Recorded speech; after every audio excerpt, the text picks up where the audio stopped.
किया जाता है।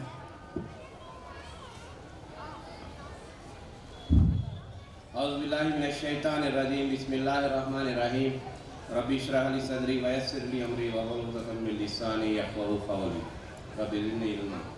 అనంత కరుణామయుడు, అపార కృపాశీలుడు, సకల లోకాలకు సృష్టికర్త, ఈ భూమిని సృష్టించినవాడు, ఆకాశాలను సృష్టించినవాడు, ఈ భూమి ఆకాశంలో సమస్తాన్ని సృష్టించినవాడటువంటి అల్లాహ్ పేరుతో ప్రారంభిస్తున్నాను. ముందుగా ఈ సర్వమత సమ్మేళనాన్ని నిర్వహించిన వారు పెద్దలు, ప్రముఖులు, వక్తలు, ఇక్కడ విచ్చేసినటువంటి సోదర సోదరిమణులందరికీ ఇస్లామీయ పద్ధతిలో ఆహ్వానిస్తున్నాను. అస్సలాము అలైకుం వరహమతుల్లాహి వబరకాతుహు. దీని అర్థమేమనగా సకల లోకాల సృష్టికర్త అయిన అల్లాహ్ యొక్క శాంతి శుభాలు మీ అందరిపై కురియుగాక. ఆమీన్. సోదరులారా, మన భారతదేశం ఆధ్యాత్మిక సంపదతో కూడుకున్నటువంటి దేశం. ఇక్కడ చతుర్వేదాలు, రామాయణము, మహాభారతము, భగవద్గీత, క్రైస్తవ గ్రంథమైన బైబిలు, చిట్ట చివరి దైవ గ్రంథమైనటువంటి ఖురాను గ్రంథాల వెలుగులో జీవితం గడిపేటటువంటి దేశం మనది. భిన్నత్వంలో ఏకత్వం కలిగినటువంటి దేశం మనది. ఇటువంటి పుణ్యభూమి మీద కొంతమంది తమ తమ స్వార్థ ప్రయోజనాల కోసము ఒక వర్గం ఇంకో వర్గం వారితో, ఒక మతం ఇంకో మతం వారితో, ఒక కులం ఇంకో కులం వారితో ఘర్షణలు సృష్టించి వారి పబ్బం గడుపుకుంటున్నారు. సోదరులారా, ఈ ఈ లోకంలో దాదాపు 800 కోట్ల మంది జనాభా. వీరందరి ఏదైతే నిర్మాణము ఒకటే ఉంది. ఎందుకంటే నిర్మాత ఒక్కడే కాబట్టి. కానీ ఇక్కడ ఉన్నటువంటి ప్రజలు, ఇక్కడ ఉన్నటువంటి వారు హిందువులమని, క్రైస్తవులమని, మహమ్మదీయులమని, జైనులమని ఇలా వేరువేరు పేర్లతో పిలువబడుతున్నారు. వాస్తవానికి ఆ దైవం మనల్ని సృష్టిస్తే మనుషులు కులాలు మతాలను సృష్టించుకుంటున్నారు. ఈ విషయము మనము ఏదైతే ఉందో మనమందరము కేదండ సంతానం అని గ్రంథాలు చెబుతున్నాయి. ఈ విషయము ఉపనిషత్తులలో చూస్తే నిరాళంబ ఉపనిషత్ పేజీ నంబర్ 501 చూస్తే న కర్మణో న రక్తస్య న మాంసస్య న అస్థినః న జాతిరాత్మనో జాతి వ్యవహార ప్రకల్పిత.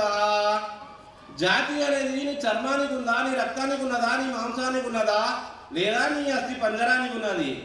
ఇది అంతా కేవలము నిర్మాణం కోసమే కదా, వ్యవహారం కోసమే కదా అని ఉపనిషత్తు చెప్తుంది. అదేవిధంగా బైబిల్లో ఆది కాండంలో ఆదాము హవ్వల సంతానమే ఈ జగత్తు అని బైబిల్ చెప్తుంది. ఇదే విషయము ఖురాన్లో సూర్యనిసా 4:1 బిస్మిల్లాహిర్ రహమానిర్ రహీం యా అయ్యుహన్నాసు తఖూ రబ్బకుముల్లదీ ఖలఖకుం మిన్ నఫ్సిన్ వాహిదా వ ఖలఖ మిన్హా జౌజహా వ బస్సా మిన్హుమా రిజాలం కసీరం వ నిసా. ఓ మానవులారా, అల్లాహ్కు భయపడండి. ఆయన మిమ్మల్ని ఒకే వ్యక్తి ద్వారా పుట్టించాడు, ఆ వ్యక్తి ద్వారా దాని జతను సృష్టించాడు, ఆ జంట ద్వారా అనేక మంది పురుషులను, స్త్రీలను ఈ ప్రపంచంలో వ్యాపింపజేశాడు. అంటే ఈ భూమండలంలో ఉన్నటువంటి హిందువులైనా, క్రైస్తవులైనా, మహమ్మదీయులైనా, జైనులైనా, తెల్లవారైనా, నల్లవారైనా, ఏ కులం వారైనా, ఏ మతం వారైనా మనమందరం ఒకే జంట సంతానము, మనందరము రక్త సంబంధికులము, సోదర భావంతో ఉండాలని ఖురాను చెబుతుంది, ధర్మము చెబుతుంది, గ్రంథాలు చెబుతున్నాయి. సోదరులారా, ధర్మో రక్షితి రక్షతః. ధర్మో రక్షితి రక్షత అంటే ధర్మం ఏంటో తెలవాలి. ధర్మము అంటే ఎవడైతే ఈ భూమిని సృష్టించాడో, ఆకాశాలను సృష్టించాడో, ఆకాశం నుంచి వర్షాన్ని కురిపించి ఫలాలు పంటలను ఇచ్చి మీకు ఉపాధిని ఇస్తాడో ఆయనను మాత్రమే ఆరాధించడము ధర్మము. అంటే మనల్ని పుట్టించి మన కోసం ఈ సమస్తాన్ని సృష్టించిన వాడు ఎవరైతే ఉన్నారో ఆ ఏకైక దైవాన్ని ఆరాధించడమే ఇది ధర్మము. అయితే సోదరులారా, ధర్మో రక్షిత రక్షత ముందు మనం గత కొన్ని సంవత్సరాల నుంచి ఒకటి వింటున్నాము. అదేమిటి? ధరం ఖత్రే మే హై. ధరం ఖత్రే మే హై అని అంటే ఇది ఎవరి వల్ల ఉన్నది అని కాస్త చూస్తే కొంతమంది తమ పొట్టకూటి కోసం అనుకోండి, లేదా యూట్యూబ్ ఛానల్ అని, లేదా ఫేస్బుక్ ఛానల్ అని, లేకపోతే రాజకీయం కోసం కానీ ఇలా ఈ ధరం ఖత్రే మే హై ఓ ముసల్మానో దేవదేశ అని ఒక నినాదం తీసుకున్నారు. అది వాళ్ళు చెప్పే కారణాలు ఏంటంటే ముస్లింలు గుళ్ళు గోపురాలు మందిరాలను విగ్రహాలను వీళ్ళు ధ్వంసం చేస్తారు అని ఒక దుష్ప్రచారం చేస్తున్నారు. ఉదాహరణకు మనం చూసినట్లయితే ఒక సంవత్సరం క్రితం సికింద్రాబాద్లో ముత్యాలమ్మ టెంపుల్ విగ్రహం జరిగింది. ఆ జరిగిన సంఘటన దురదృష్టకరమే. ఎవడో ఒక తలకమాసినోడు అతనికి జ్ఞానం లేనోడు ఒక చేసిన పనికి ఆ రోజు ఆ సమయంలో ఎమ్మెల్యేలు ఎంపీలు ఏదైతే సంఘాలు పెట్టుకున్న వాళ్ళందరూ ఇక చేసిన ఒక్కటి చేస్తే సమస్త ముస్లింల మీద ఆపాదించడము ఇది ఎంతవరకు సమంజసము? అదే సమయంలో మన ఆంధ్ర రాష్ట్రంలో ఆంధ్ర తెలంగాణలలో ఎన్నో గుడులమై ధ్వంసం జరిగింది.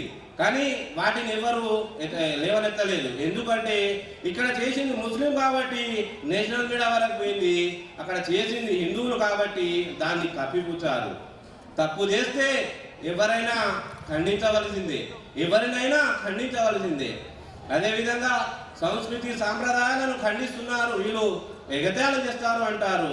ఎవరండి? మన కొంతమంది యువకులు బీరువాటలను పెట్టి బతుకమ్మ ఉయ్యాలు అని ఆడారు. ఎవరు వాళ్ళు? ముస్లింలా? కాదు కదా. అదేవిధంగా రామనవమి శ్రీరామనవమి కానీ హనుమంతురావు వారి జయంతి కానీ ఇటువంటి వస్తే మసీద్ల ముంగట ఉండి మసీద్లను ధ్వంసం చేస్తున్నారు. ఎవరి సాంప్రదాయాలను గౌరవిస్తలేరు ఒక్కసారి అందరూ ఆలోచించాలి. అదేవిధంగా ఈ దసరా సందర్భంలో దుర్గామాతను నిలబెట్టించి ఏదైతే ఊరేగింపు చేస్తున్నప్పుడు కొంతమంది యువకులు ఆ దుర్గామాత యొక్క ఆ అవయవాలను అటు ఇటు తాకుతూ ముద్దులు పెడుతూ అవహేళనకరంగా చేస్తున్నారు. వాళ్ళు ముస్లింలా? అదేవిధంగా గణేష్ మండపాలలో భక్తి పాటలకు బదులుగా సినిమా పాటలు అశ్లీల పాటలు పెట్టి అమ్మాయిలతో డ్యాన్సులు చేపిస్తున్నారు. దీనివల్ల ధర్మానికి నష్టం కదలదా? ఇది చేస్తున్నది ముస్లింలా? ఒక్కసారి హిందూ సోదరులు గమనించాలి. ఈ కొంతమంది యూట్యూబ్లలో ఈ సోషల్ మీడియాలలో వాళ్ళ గూగుల్ పే పేటిఎంల కోసము ఒక ధర్మాన్ని ఒక మతం వారిని అవమానిస్తూ చేస్తున్నారు. వాస్తవానికి అదేవిధంగా దుష్ప్రచారం ఎలా ఉందంటే కొన్ని జై శ్రీరామ్ అనే ఒక నినాదం ఉన్నది. జై శ్రీరామ్ అనడానికి ఎవరైనా ఎవరి ఇష్టంతోడైనా అనవచ్చు, కానీ బలవంతంగా అనిపించడం ఎక్కడి ధర్మం? అదేవిధంగా కొన్ని న్యూస్ ఛానళ్లలో యాంకర్లు ఒక హిందూ వక్త వస్తే జై శ్రీరామ్ అనిపించడము, ఒక క్రైస్తవ వక్త వస్తే జై శ్రీరామ్ ప్రైజ్లాడ్ అనిపించడము, అదే ఒక ముస్లిం వక్త వస్తే జై శ్రీరాము ప్రైజ్లాడు అల్లాహ్ అక్బర్ అని అనిపిస్తారు. ఎప్పుడైతే ముస్లిం వక్తకు జై శ్రీరామ్ అనిపిస్తున్నారో అదే విధంగా అదే యాంకరు హిందూ వక్తతో అల్లాహ్ అక్బర్ అనిపించలేదే. ఇక్కడ కూడా మీ పార్షాలిటీనా? అందుకోసమే జై శ్రీరామ్ అనడానికి మాకు అభ్యంతరం లేదు. ఒకసారి కాదు, जय श्री राम बोलने के वजह से एक बार नहीं 10 बार नहीं 100 बार नहीं बोलने रेडी है, मगर इस तरफ से भी कुछ ना कुछ खाली बजे तो एक हाथ से नहीं बचती, यहाँ से भी हम लोग कुछ बोलने पड़ेगा। ला इलाहा इल्लल्लाह मोहम्मद रसूलुल्लाह बोलने पड़ेगा। बोलेंगे क्या? नहीं बोलेंगे। मगर ये वन साइड का पॉलिसी चल रहा और ये इదే కాకుండా వాళ్ళు ఇది ఇస్లాం మీద దాడి చేస్తూ హిందువుల మీద దాడి చేస్తున్నారని ఒక దుష్ప్రచారాన్ని చేస్తున్నారు. ఇంకా లవ్ జిహాద్ అనే డిక్షనరీ ఏ డిక్షనరీలో ఉంది? ఇంకా హజరత్ అంటే ఇది కొత్తగా వచ్చినటువంటి పదము హజరత్ అంటే హజరత్ అంటే వాళ్ళు మీనింగ్ ఎలా చేస్తున్నారంటే 1000 మందిని చంపిన వాళ్ళను హజరత్ అంటారట. ఇంత దుష్ప్రచారమా?